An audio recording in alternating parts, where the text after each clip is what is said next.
কিছু দূর এগোতেই হাসির সাথে দুষ্টু বাঘের দেখা হয়ে যায়।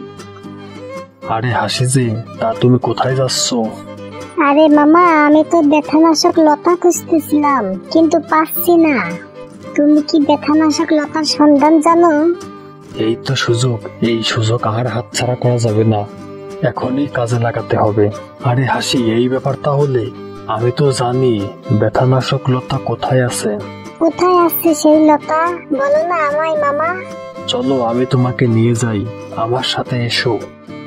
এমন কথা বলে দুষ্টু বাঘ হাসিকে নিয়ে গভীর জঙ্গলের দিকে যেতে লাগে। আরে দুষ্টু বাঘ হাসিকে নিয়ে কোথায় যাচ্ছে? মনে হচ্ছে তো জঙ্গলের মাঝে বাঘের যে গোপন আস্তানা আছে সেখানে নিয়ে যাচ্ছে। বেশি দেরি করা যাবে না, তাড়াতাড়ি করে রাজামশাইকে জানাতে হবে, আর দেরি করা যাবে না। হাসা দুষ্টু বাঘের চালাকি সব বুঝে যায়, আর তখনই সিংহরাজার আস্তানায় যেতে লাগে এবং রাজামশাইয়ের কাছে এসে বলে, রাজামশাই রাজামশাই, আমার সর্বনাশ হয়ে যাচ্ছে। কি হয়েছে হাসা, বলো আমায়। কার এত সাহস আমার রাজ্য থেকে আমার প্রজার সর্বনাশ করে? আমায় বলো হাসা। রাজামশাই, দুষ্টু বাঘ আমার স্ত্রীকে ভুলভাল বুঝিয়ে তার গোপন আস্তানায় নিয়ে যাচ্ছে। রাজামশাই, আমার স্ত্রীকে বাঁচান। এই ব্যাপার তাহলে, আমার সাথে চলো। আজকে বেটা বাঘের কোনো নিস্তার নেই। বাঘকে এর আগে অনেকবার সতর্ক করা হয়েছে। এমন কথা বলে সিংহরাজা হাসাকে নিয়ে বাঘের আস্তানায় যাওয়ার উদ্দেশ্যে রওনা দেয়। মামা, তুমি কোথায় নিয়ে আসলে আমায়? আমি তো কোথাও ব্যথানাশক লতা দেখতে পাচ্ছি না। আরে বোকা, তুই আমার কথা বিশ্বাস করলি? আর তুই কি ভেবেছিস তোদেরকে সাহায্য করার জন্য আমি এত কষ্ট করব?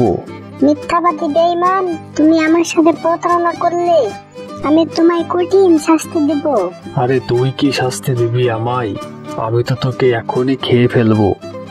তুই তো থাকবি আমার পেটে, তখন তুই পেটে গিয়ে শাস্তি দিস। হা হা হা।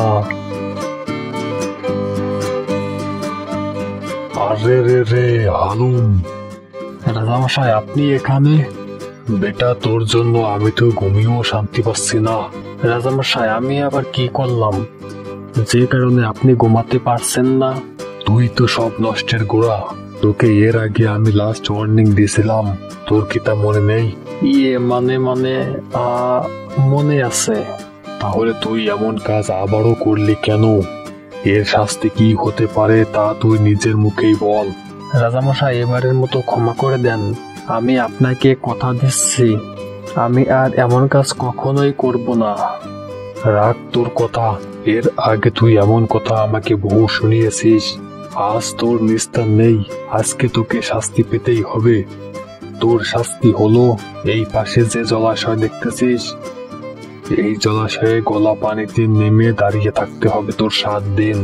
7 দিন পর তুই যদি জীবিত থাকিস তাহলে উঠে আমার আস্তানায় যাস, আর যদি মারা যাস তাহলে তো গেলেই চলে। বন্ধুরা, এরকম আরো নতুন নতুন কার্টুন গল্প পেতে আমাদের চ্যানেলটা এখনই সাবস্ক্রাইব করো।